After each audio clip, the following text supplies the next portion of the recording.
करते रहे कोई। बीजेपी एक और आइए,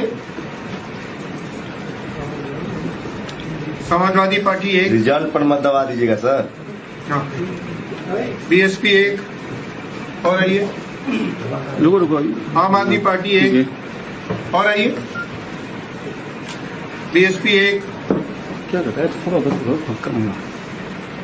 बीएसपी एक। आइए आइए भाई, आईएनसी कांग्रेस एक, खाता खुला। आइए, बीएसपी एक और आइए, आम आदमी पार्टी एक और आइए, ठीक है। बीएसपी एक, ठीक है, एक और आ जाइए, एक और आ जाइए, आ जाइए। 3000 आम आदमी क्षमता है पार्टी इसकी एक। वोटिंग मशीन की। ठीक है, बहुत क्षमता। 3000 की कैपेसिटी है। हाँ। आ जाइए आप यहाँ दवाइए, आप दवाइए। बीएसपी एक और किसी को वोट हाँ दीजिए, अभी समय है। चलिए, बीएसपी एक और दवाइए। बीजेपी को एक और वोट मिला और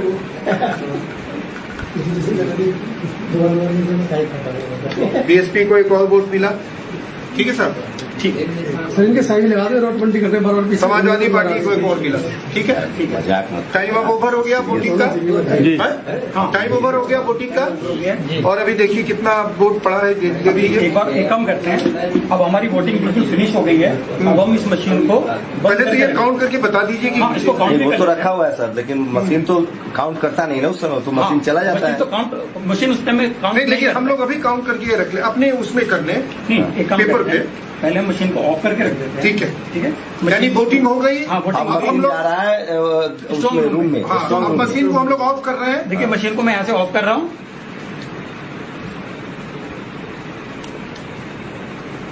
मशीन ऑफ हो गई। अब मैं इसकी बैटरी भी निकाल रहा हूँ। इसकी बैटरी भी निकाल रहे हैं, पूरी तरह से ऑफ कर रहे हैं इसको। निकालिए, मैंने इसकी बैटरी भी निकाल दी है। बैटरी भी निकाल दी। अभी ये स्ट्रॉन्ग रूम में जा रही है। जाने के लिए बिल्कुल तैयार है। अब स्ट्रॉन्ग रूम में इसको ले गए, स्ट्रॉन्ग रूम में चला गया। अब हम वीवीपैट की पर्ची को इधर ले लें। हाँ, वीवीपैट की पर्ची को गिन लीजिए। ये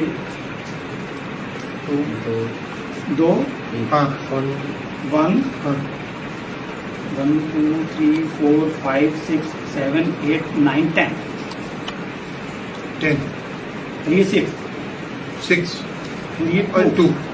ये हमारा रिजल्ट जो ये एक्चुअल ठीक है। रिजल्ट है।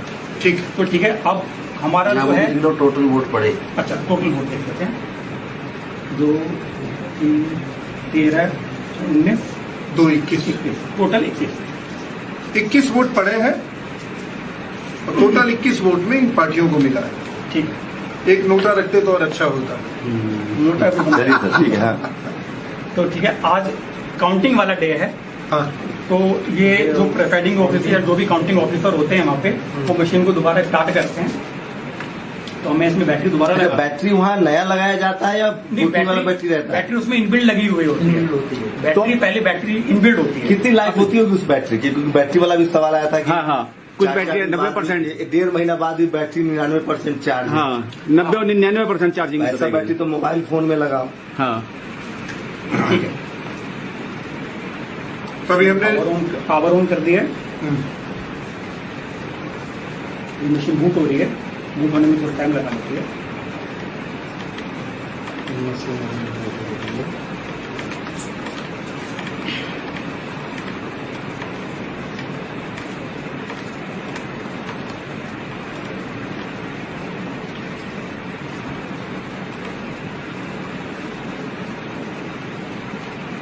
ठीक है, मशीन स्टार्ट हो चुकी है। मशीन स्टार्ट हो चुकी है, अब काउंटिंग हो रही है। मशीन के फाइनल काउंटिंग। मशीन के ऊपर एक मैसेज आ रहा है, press button T for result. ठीक है, अब हम रिजल्ट का बटन प्रेस करेंगे और फिर हम इसका रिजल्ट देखेंगे फाइनली क्या डिस्प्ले कर रहा है। रिजल्ट का बटन प्रेस करो। हाँ, रिजल्ट का देखिए, अब रिजल्ट का बटन दबा रहे हैं ये। अभी काउंटिंग हो गई फाइनल एक तरह से, अब ये दबा रहे हैं रिजल्ट का बटन। हाँ जी, अब आप वोटिंग देखिए क्या है, इसमें क्या रिजल्ट शो हो रहा है। आप देखिए, देखिए इसमें क्या आ रहा है। BJP 10, BJP 10, Congress 1, Congress 1, BSP 2, आप 6, एसपी 2। उलट गया ना, बीजेपी बीएसपी का उलट गया। यानी कि बीएसपी के जो सारे वोट हैं उस वोट में कितने वोट 8 वोट आठ वोट। 8 वोट यहाँ शिफ्ट हो गए। ईवीएम जब दोबारा चालू हुआ, रिजल्ट के लिए खोला गया इसको, तो ये बीएसपी एक बार आप ईवीएम को सब कैमरे मोबाइल के पास लेके दिखा दीजिए। बीएसपी को 10 वोट मिले हाँ, थे, EVM वो को वोट दिखाइए। ऊपर आ गए, और बीजेपी को जो 2 वोट मिले थे हाँ, वो दिखा रहा है, ईवीएम ही दिखा रहे हैं हम लोग। ये देखिए, जब ईवीएम खुला है तो वीवीपैट में एक सेकंड सर, इधर सामने और तक क्लोज लाइए और क्लोज। ये देखिए, जब वोटिंग हुई थी वीवीपैट का पहले रिजल्ट दिखा दे रहे हैं। वीवीपैट का रिजल्ट है बीजेपी 2, आईएनसी 1, बीएसपी 10, आप 6, सपा 2। और जब ईवीएम खुला है, यही ईवीएम, बीजेपी तो 10 बीजेपी को चला गया है, एक कांग्रेस, हाथ हटाइए ना सर थोड़ा, हाँ एक कांग्रेस को 1 गया है, बीएसपी को 2, आपको 6 आपको 6, और समाजवादी पार्टी को 2। समाजवादी पार्टी और आप वाला ठीक है। हाँ, ज्यादा जो वोट गया है वो चला गया एक बीजेपी के जो पास। इसका मतलब ये हुआ कि जो विनिंग पार्टी है उसका वोट स्वैप हो गया। वो बीजेपी के पक्ष में शिफ्ट कर गया, Swap यानी कि स्वैप कर गया। अब बताएंगे जो डेमो दे रहे हैं कि चला गया। ठीक है सर, ये हो गया। अब बताएंगे जो डेमो दे रहे हैं कि ये कैसे हुआ। हाँ जी सीरियल में जी। अब ये बताइए, ये चमत्कार हुआ कैसे? बताते हैं सर। एक्चुअली जैसे जैसे टेक्नोलॉजी एडवांस हो रही है और वैसे वैसे टेक्नोलॉजी का दुरुपयोग होने के चांसेस भी बढ़ रहे हैं। अगर टेक्नोलॉजी एक अच्छी चीज के लिए बनी है तो उसका दुरुपयोग इतनी बुरी तरीके से हो सकता है कि वो डिस्ट्रक्टिव हो सकता है। जैसे फॉर एग्जांपल अगर हम परमाणु ऊर्जा का देखें, अगर हम परमाणु ऊर्जा को यूज करें तो उसका एटम बम भी बन सकता है और उसका पावर न्यूक्लियर रिएक्टर भी बन सकता है। तो जैसे जैसे टेक्नोलॉजी एडवांस होती जा रही है वैसे वैसे इस टेक्नोलॉजी के अंदर तो फ्रॉड के जो चांसेस हैं वो इतने ज्यादा सीवियर और इतने ज्यादा खतरनाक है कि आम आदमी उसको नहीं पहचान पाएगा किसी भी कंडीशन में। इलेक्शन कमीशन जो कहता है कि उनकी जो मशीन है कि वो मशीन हैक नहीं हो सकती, कहने मात्र से ये चीज प्रूव नहीं हो सकती है कि अगर कोई व्यक्ति या कोई व्यक्ति विशेष या कोई संगठन को ये बोल सकता है कि इलेक्ट्रॉनिक की जो चीज है वो बायस तरीके से काम नहीं कर सकती, ये बात कथन बिल्कुल सत्य नहीं है। अगर हम इलेक्ट्रॉनिक्स और टेक्नोलॉजी करते हैं वो बात वो बिल्कुल अवैज्ञानिक है, क्योंकि जो इलेक्ट्रॉनिक्स का जो डिवाइस होता है उसके अंदर जो कंपोनेंट्स होते हैं हम उसको किसी भी तरीके से सॉफ्टवेयर के थ्रू या फिर हार्ड कोड करके हम उसको किसी भी तरीके से अपने मन मर्जी के अकॉर्डिंग उस पर काम करा सकते हैं। वही काम मैंने छोटी सी मशीन के अंदर किया। एक्चुअली मैं वैज्ञानिक हूँ, मेरे को इलेक्शन वगैरह से कोई लेना देना नहीं है, लेकिन जब इलेक्शन के अंदर जब टेक्नोलॉजी घुस गई है तो हम लोगों के भी कान खड़े हो गए कि भाई जब इलेक्शन में टेक्नोलॉजी घुस गई है और टेक्नोलॉजी का इस तरीके से दुरुपयोग हो सकता है, मैं ये नहीं कह रहा हूं कि दुरुपयोग हुआ है, लेकिन दुरुपयोग होने के पूरे चांसेस होते हैं। इलेक्शन कमीशन कहता है कि जो उनकी वोटिंग मशीन है उसके अंदर आरटीसी होता है। आरटीसी का मतलब होता है रियल टाइम क्लॉक। जो रियल टाइम क्लॉक होता है वो मशीन के अंदर एक क्लॉक चलती रहती है, जो आपके मोबाइल फोन में जो टाइम आता है वो बिल्कुल सेम टाइम हमारे इस वोटिंग मशीन के अंदर भी चलता रहता है। इससे मशीन ये डिसीजन ले सकती है कि कब तो मॉक टेस्ट हो रहा है और कब फाइनल वोटिंग हो रही है। इस मशीन के अंदर जो लॉजिक चल रहा है वो यही है कि पहले इस मशीन को पता हो जाता है कि अभी वोटिंग का टाइम नहीं है, अभी मॉक चल रहा है, मेरे को बिल्कुल ठीक काम करना है, तो मशीन आपको बिल्कुल ठीक काम करके दिखाएगी। अगर आप इसके ऊपर 10 मॉक करा दीजिए, 50 मॉक करा दीजिए, वो बिल्कुल ठीक आपको रिजल्ट दिखाएगी। और जैसा हम बटन दबा रहे थे तो वोटर को दिख रहा था कि उसका वोट बिल्कुल सही दिशा पे जा रहा है, क्योंकि हम जिस पार्टी का बटन दबा रहे थे वही पार्टी का इसमें वोटिंग जो डिस्प्ले दिख रहा था वो दिख रहा था। और जब हमने मॉक का रिजल्ट देखा वो भी बिल्कुल ठीक आ रहा था। लेकिन जब हमने फाइनल वोटिंग की और फाइनल वोटिंग करने के बाद मशीन को पावर ऑफ करके रख दिया, इसकी बैटरी भी निकाल के रख दी, और उसके बाद जो, क्योंकि सर देखिए इसमें क्या है, किसी भी इलेक्ट्रॉनिक मशीन को टेस्ट करने के लिए हम उसके आउटपुट को इनपुट से वेरीफाई करते हैं। किसी भी मशीन को अगर टेस्ट करना हो तो उसके आउटपुट को उसके इनपुट से वेरीफाई करते हैं। लेकिन इलेक्शन में क्या होता है कि हम सिर्फ आउटपुट देखते हैं, इनपुट नहीं देखते। इनपुट गोपनीय होता है, इनपुट गोपनीय होता है। जो भी मतदाता होता है वो अपना इनपुट देता है। इनपुट क्या होता है मशीन में? इनपुट होता है बटन दबाना, मशीन का बटन दबाना इनपुट है, और जो आउटपुट होगा वो होता है ये हमारा रिजल्ट दिखना डिस्प्ले पे, वो आउटपुट होता है।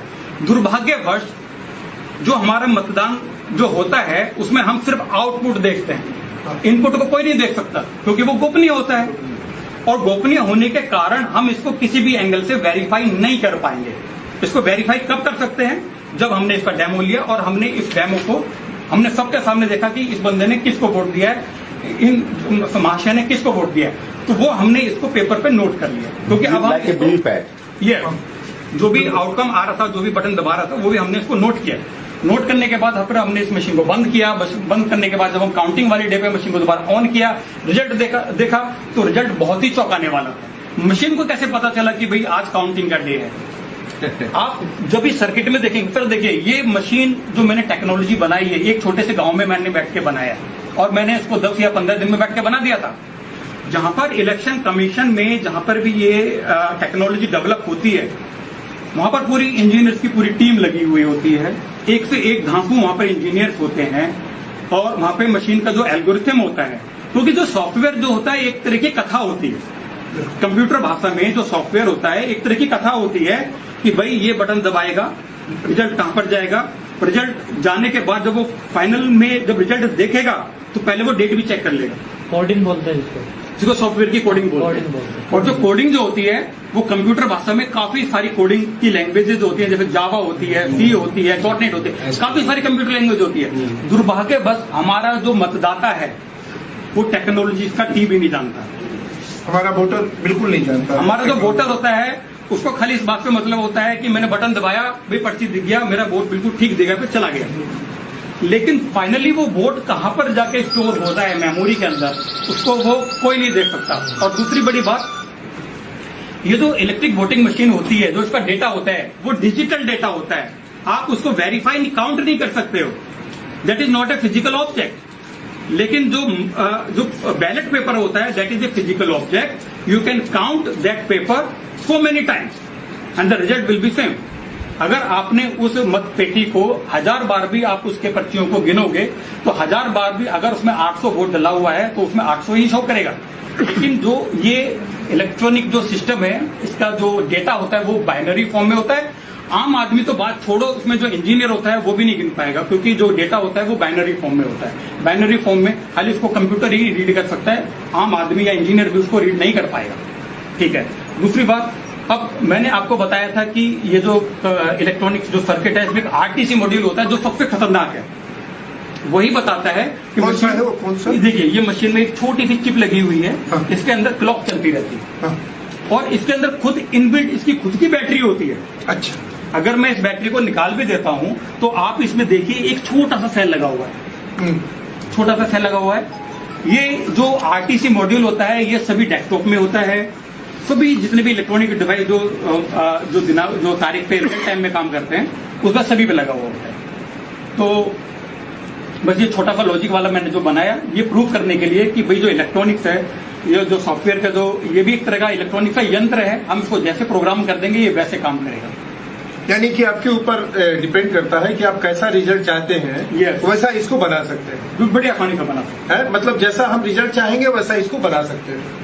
हैं।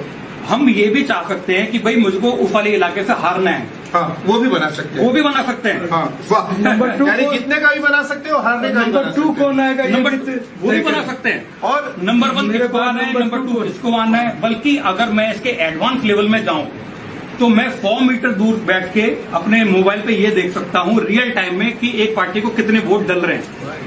और ये भी हो सकता है कि जैसे मान लीजिए कि 540 लोकसभा की सीट है जी। तो हमने कहा कि सोचा कि 400 में ही यही मशीन का जो काम है जी, जी। ये 400 में ही 400 इलाके में ही करते हैं, क्षेत्र में ही करते हैं। ठीक है। 140 में हम ईमानदार दिखने की कोशिश करते हैं Yes. कि वहाँ वोटिंग बहुत फेयर हुई है, ऐसा भी हो सकता है। सर देखिए सर, ये पॉलिटिकल क्वेश्चन है, इस पे मैं कोई कमेंट नहीं करूंगा। मैं सिर्फ I will only answer the technical question. हाँ हाँ। आप टेक्निकली कुछ भी पूछिए, वो नहीं, रणनीति क्या मतलब होती है। सर ये जो ईवीएम आपने बनाई है, जो ईवीएम से मतदान होता है, इसमें सेम सिमिलर रहेगा? ये अभी आपने इसमें बीजेपी को जिता रखा है, जो आपने ईवी बना रखा एक्चुअली है। क्या है कि अभी मैं किसी भी पार्टी को इसमें जिता सकते हैं, जरूरी नहीं बीजेपी को ही। अभी यहाँ पे काफी लोगों ने बोला कि सर बीजेपी जीती है तो हम बीजेपी को ही जीतना पसंद करेंगे, इसलिए इसमें जो कोडिंग हुई है वो बीजेपी के लिए कर दी है। कितना देर में कोडिंग बदल के आप बीएसपी को जिता देंगे इसी 5 मिनट में 5 मिनट अभी करेंगे, जीत जाएगी एक ही बीएसपी। सवाल है कि ये जो मशीन है 5 मिनट में बीजेपी के पास इनके पास लाखों मशीन है, जी जी तो ये मैन्युफैक्चर करते समय ये एडजस्ट करते हैं। सर मैं आपको बताते हैं, जब ये मशीन कहीं जो जो इनके OEM है, ओरिजिनल इक्विपमेंट मैन्युफैक्चरर, वो BL एंड CEIL की कंपनी, ECIL कोई कंपनी है, वो उनको बनाती है। तो वहां से जो बन के आती है वो बात ठीक है, उन्होंने हार्डवेयर बना के दे दिया, लेकिन जो हमारा इलेक्शन कमीशन है उनकी भी एक एक्सपर्ट कमेटी होती है, टेक्निकल एक्सपर्ट कमेटी। जो हमारा इलेक्शन कमीशन है उसके पास भी एक टेक्निकल एक्सपर्ट कमेटी होती है, और जो हमारा जो OEM जिससे मशीन बन के आ रही है वो उनके ही गाइडेंस में काम करके उसका सॉफ्टवेयर डेवलप करते हैं। जी, जो बेल है या फिर जो ECIL है, उनको इस बात से कोई मतलब नहीं है कि ये कौन से मतदाता क्षेत्र में जा रही है। मैन्युफैक्चर करना भेज दिया, बस उन्होंने मैन्युफैक्चर किया, हार्डवेयर रेडी किया, स्टडी में आया। ये हार्डवेयर सॉफ्टवेयर किसके देख रेख में डेवलप होता है? चुनाव आयोग। नहीं, चुनाव आयोग ने भी एक कमेटी गठित की हुई है जिसको टेक्निकल एक्सपर्ट कमेटी बोलते हैं, और एक्चुअली ये जो सारा का सारा जो भी काम होता है ये उन्हीं के देख रेख में होता है। अच्छा, मतलब गेंद पूरी तरह से चुनाव आयोग के पाले में है, चुनाव आयोग जो चाहेगा वही होगा। नहीं मतलब इस तरह से कह सकते हैं क्या कि चुनाव आयोग जैसे चाहे, जिस तरह से चाहे उस तरह का उपयोग एक बस क्वेश्चन है कि कर सकता है। एक लोकसभा चुनाव क्षेत्र में 2000 मशीनें होती हैं और हर जगह कैंडिडेट का नाम और पार्टी में डिफरेंस हो सकता है। तो नहीं सर, एक कंस्टिट्यूंसी में कहा constituency में कहाँ difference होगा? नहीं, एक कंस्टिट्यूंसी में एक तरह का आएगा, दूसरे में दूसरा आ सकता है। हाँ, वैसे ही आता दूसरे है। में बीजेपी नहीं लड़ सकती है, कहीं पर BSP नहीं लड़ सकती है। हाँ, हाँ। तो ऐसी स्थिति में जो कौन सा प्रोग्रामिंग मशीन होगा वो कहाँ जाएगा? हाँ, ये पता नहीं होता है। नहीं, ये तो चुनाव आयोग तय करता है ना सर। तो इसीलिए मशीन किस कंस्टिट्यूंसी में जाएगा, कौन सी मशीन मशीन जाएगी, हाँ। It has been decided by चुनाव आयोग। चुनाव आयोग पता, उसको पता है ना कि कहाँ से कौन चुनाव लड़ रहा है, कहाँ से कौन। सर कैंडिडेट का नाम अल्फाबेटिकल। मेरा ये प्रश्न है कि सिर्फ क्या बोलते हैं चिप कि आप वोटिंग शुरू होने के बाद भी चेक करो, कितनी बार भी चेक किया तो वोटिंग तो वही आएगा, काउंटिंग में सिर्फ डिफरेंस होगा। नहीं सूरज सर, आप जो कह रहे हैं ईवीएम मशीन चुनाव आयोग ही तय करता है कि कौन मशीन कहाँ जाएगी, कौन टीम कहाँ जाएगी। अल्फाबेटिकल नाम सारा चीज चुनाव आयोग तय करता है। ये इसको क्या चुनाव चिन्ह देना? हाँ, चुनाव चिन्ह तय करता है, अल्फाबेटिकल नाम तय कर। जैसे आपका नाम अजय सिंह है और आप निर्दलीय हैं, तो आजकल क्या कर दिया है कि पॉलिटिकल पार्टी के ऊपर रखते हैं, अल्फाबेटिकल नहीं भी आ रहा है तो अभी जो पॉलिटिकल पार्टी है उसको, इंडिपेंडेंट को फिर नीचे रखते हैं। एक सवाल टेक्नोलॉजी से, जो सोर्स से चिप आया है उस सोर्स में बैठे बैठे उस नंबर से अगर वो मुझे पता हो कि उस चुनाव क्षेत्र में गया है, क्या वहीं से मैंने ऐसा कुछ हो सकता है? हाँ। सर देखिए, ये मशीन जो है ना, आप इसको वर्ल्ड के किसी भी कोने से बैठ के मैनिपुलेट कर सकते हैं। आज दूसरी बात में एक बात बहुत इंपॉर्टेंट है वो बताना चाहता हूँ। सभी लोग बोलते हैं कि मशीन हैक हो रही है, हम लोग बोले सभी लोग बोलते हैं कि मशीन हैक हो रही है, मशीन हैक हो सकती है। ये जो हैकिंग जो वर्ड है, दैट इज ये जो वर्ड जो हैकिंग है ये अप्रोप्रिएट नहीं है यहाँ पे, क्योंकि hacking is the term where electronic device can be operated remotely without with the help of another machine. That is called hacking. ये हैकिंग नहीं है, सिस्टम में ये सिस्टम के अंदर ही प्रॉब्लम है। एग्जैक्टली, ये बहुत हमने इंपॉर्टेंट बात। ये बहुत इंपॉर्टेंट बात है। लोग हैकिंग, देखो लोगों को गुमराह किया जा रहा है क्योंकि लोगों को टेक्निकल नॉलेज नहीं है। चिप में इनबिल्ट है, चिप के अंदर ही इनबिल्ट है। हमने मशीन को ही ऐसा डेवलप किया है कि भैया टाइम के हिसाब से काम कर सकती है, तो हमें हैकिंग। मान लीजिए मैं चुनाव आयोग का प्रमुख हूँ, मैं अपने हिसाब से अपने इंजीनियर को कहूंगा कि मुझे इस पार्टी के फेवर में ऐसा चिप डेवलप करके, सॉफ्टवेयर डेवलप करके दे दो, वो दे देगा। जो डेवलप कर रहा है, मान लिया कल मेरी सरकार हो जाए, लेकिन वो ये भी बोलेगा कि अगर मॉक में अगर गलती पकड़ी गई तो मैं तेरे को हाँ वो तो मैं वो इंजीनियर बोलेगा सर आप चिंता मत करो, मैं ऐसा मशीन बनाऊंगा कि मॉक में क्या आप फटाफट भी मॉक उस पर दे दोगे, मशीन बिल्कुल ठीक काम करेगी। सर जो मशीन ITM में हम 100 रुपया फीड करेंगे, उसको गाइड करेंगे, प्रोग्रामिंग करेंगे कि 1000 का नोट फेंकना, तो EVM की थोड़ी गलती हो, तो हम फिट करके आए हैं। नहीं कह रहा हूँ कि हम लोग को जो बात कहनी है, इसका मकसद क्या था हम लोग अपने अपने स्टेटमेंट दे दिए। एक मकसद ये था कि लोगों को अवेयर करना, वोटर्स को अवेयर करना, ये हमारा मकसद था इनको बुलाने का। और इन्होंने जो अपनी बात कही जी, हम लोग कोई जजमेंट में नहीं पहुंच रहे हैं। हम लोग ये कह रहे हैं कि लोकतंत्र के लिए जरूरी है लोगों का भरोसा। भरोसे के बिना लोकतंत्र नहीं चल सकता। टेक्नोलॉजी आती है जाती है, बैलेट पेपर नहीं था तब भी लोकतंत्र था। मेरा ये कहना है कि भरोसा सबसे इम्पोर्टेंट है। अगर वोटरों में ये भरोसा नहीं है तो ये जिम्मेवारी है चुनाव आयोग की कि वो वोटरों में भरोसा पैदा करे। सर 1-2 साल हम लोग का हो वोटरों जाएंगे। में एक भरोसा पैदा करे कि आप लोकतंत्र पे इसीलिए विश्वास कीजिए कि जो कुछ भी हुआ है और जो कुछ भी सवाल आपके सामने आ रहे हैं वो सब दुरुस्त है। उसको फिर साइंटिफिकली आके बात सर, आप अपने सवाल लेके बात जल्दी सवाल के फॉर्म में सवाल लीजिए तो मैंने क्या लग रहा है आपको कि ये जो आपने ईवीएम बनाया है और ये इसी पैटर्न पे वो ईवीएम भी काम करता है, क्योंकि आप जेल में काम भी कर चुके हैं? सर देखिए, एक ईवीएम जो मशीन होती है, जरूरी नहीं कि मैंने जिस टेक्नोलॉजी को यूज करके इसमें ईवीएम बनाया है या जो कोड मैंने इसमें लिखा है, जरूरी नहीं कि वो उसी कोड पे काम करता हो। एक मशीन को किसी भी तरीके से काम करने के लिए 50 तरीके हो सकते हैं।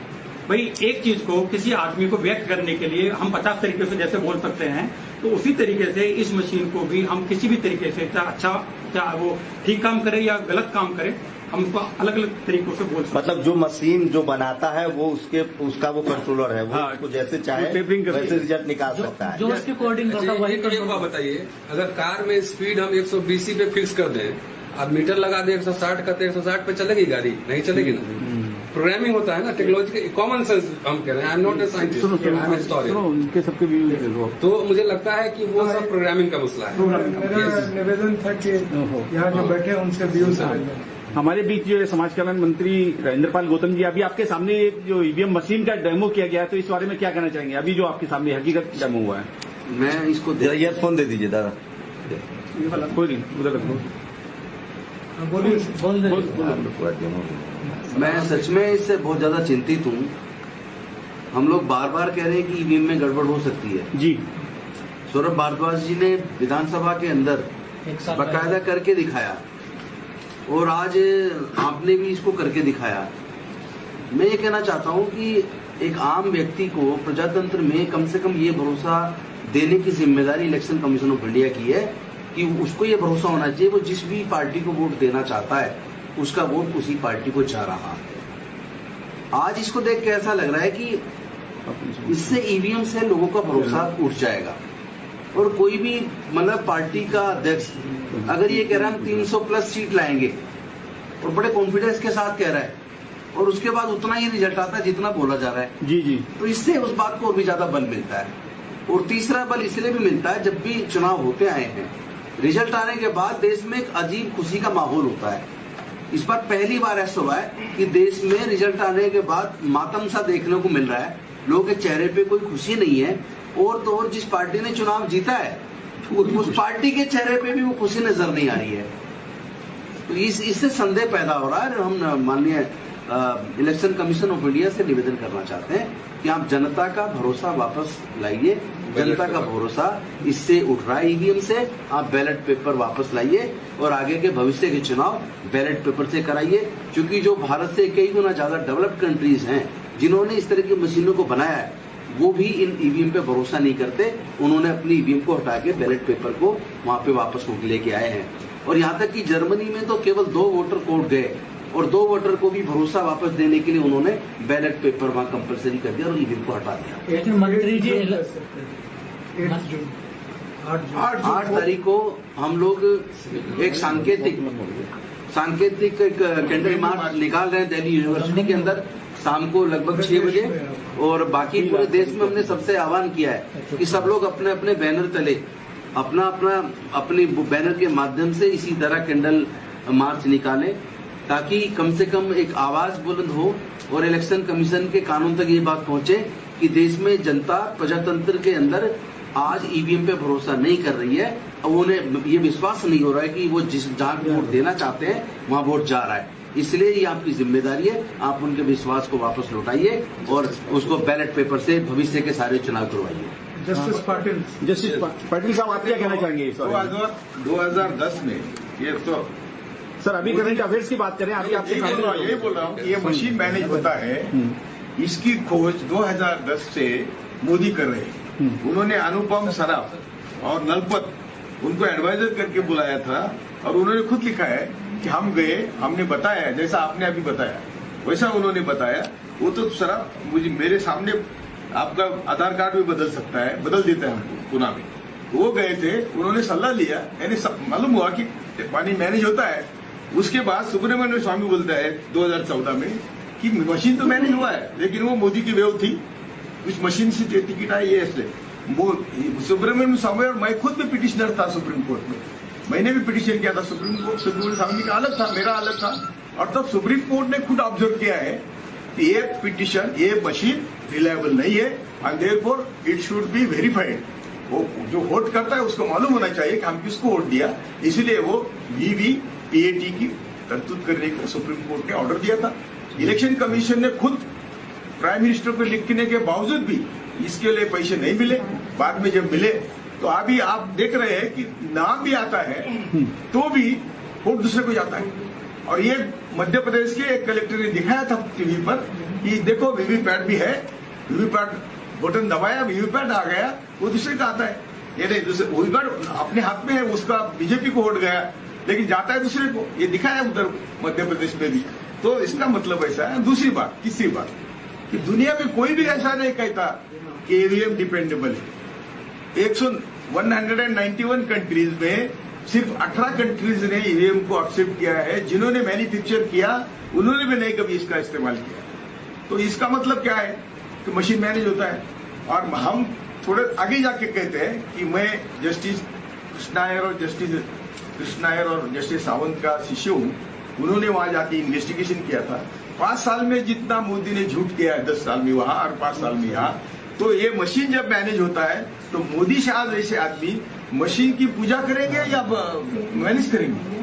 तो मैनेज तो किया है। इसलिए हम कहते हैं कि ये इलेक्शन नहीं है, ये फक्त ईवीएम सरकार है, ये चुनी हुई सरकार नहीं है। आपका क्या आंदोलन है इस पर? हम हमने शुरू किया है, आंदोलन शुरू किया हमने 30 मई से और मुंबई में किया। 8 जून को हम सब देश भर में कैंडल मार्च में भाग लेने वाले हैं। और कल भी मैं ईवीएम के खिलाफ में हरियाणा में जा रहा हूँ। हरियाणा में हमने मीटिंग रखी है कल। मैं देश भर में मीटिंग ले रहा हूँ। ये जो आपका जो कहना है कि हम क्यों कर रहे हैं, हमको मालूम है कि हमारी शत्रु इतना बलाढ्य है, तो भी हमको लड़ना तो हमारा काम है। जब मैंने मोदी चुन के आया तो मैंने लिखा है मेरे फेसबुक पर कि मेरे जैसे संघर्ष करने वाले को ये काम करने की संधि है। हमारा संघर्ष में जीवन है, इसलिए हम काम करते हैं, ना हमको किसी को दिखाना है। तो ये मैंने अमित शाह होम मिनिस्टर होने के बाद भी मैंने लिखा है कि यदि मैं मरा तो होम मिनिस्टर ने मारा। इसका कंक्लूजन एक ही हो सकता है, क्योंकि उन्होंने गुजरात में ऐसे लोग मारे हैं, सोहरावर्दी मारा तो प्रजापति मारा, जितने भी मारे हैं, इशरत जहां मारा, इन्होंने हुक्म दे के मारे हैं। एटीएस प्रमुख कहता है ये मुझे घर पे बुलाते बोलते थे कि इसको मारो उसको मारो। तो मैंने उनको कहा कि मैं मोदी शाह के सर्विस में नहीं हूं, मैं इंडियन पुलिस सर्विस में हूं, तो आपका मैं मानूंगा नहीं। यहां तक इनकी जो जिस हद तक जाने वाले लोग हैं, ये सत्ता पर बैठ के क्या करेंगे? तो मशीन मैनेज हुए, ये हमारा कहना है। इसके पीछे एक इम्पोर्टेंट पॉइंट है जो हाईलाइट करना चाह रहे थे, जिसका प्रोटेस्ट 8 जून को हम लोगों ने रखा है। पॉइंट ये है कि ये 21वीं सदी की बूथ कैप्चरिंग है, कि 20th सेंचुरी में बूथ कैप्चर करते थे लोग, और खास तौर से वैसे समय में कि जबकि दलित बहुजन थोड़ा सा वोट देने के लिए कोशिश कर रहे थे। जब से इनमें चेतना जगी है कि भाई ईवीएम की लीला तभी शुरू हुई है जब से यहाँ के मासेस, जो दलित, बैकवर्ड्स, ट्राइबल्स, विमेन, माइनॉरिटीज के लोग बूथ पर जाके पहरुआ की तरह अपने वोट डालने के लिए जब सचेत हुए हैं, तभी से ईवीएम लीला शुरू हुई है। इसलिए इस बात को समझना है कि ये वोट की पूरी लूट है एक तरीके से।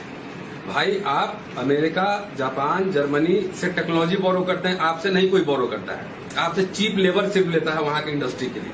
तो उन देशों में जब ईवीएम से इलेक्शन नहीं हो रहा है, तो इसमें अगर आप देखेंगे तो ईवीएम के समर्थक वही लोग मिलेंगे जिनके बाप और दादा बूथ लूटते थे, जिनके बाप और दादा दलित पिछड़ों को बूथ पे नहीं जाने देते थे, उनका वोट खुद ही जाके डाल आते थे। इसीलिए वोट हमारा कॉन्स्टिट्यूशनल राइट है, और कॉन्स्टिट्यूशनल राइट है तो उसको देने की शैली क्या होगी, विधि क्या होगी, उस पर भी हमारा हक है।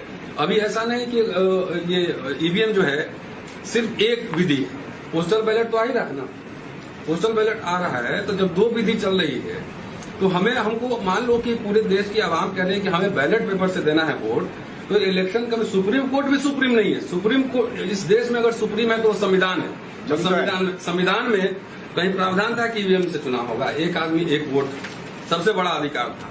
तो जो सबसे बड़ा कॉन्स्टिट्यूशनल राइट है उसकी डकैती हो रही, ऐसा हम लोग को लगता है। इसलिए इसके खिलाफ संविधान बचाओ संघर्ष समिति 8 जून को आपके माध्यम से देश के तमाम संगठन, इस आंदोलन पे किसी व्यक्ति किसी संगठन का कॉपीराइट नहीं है।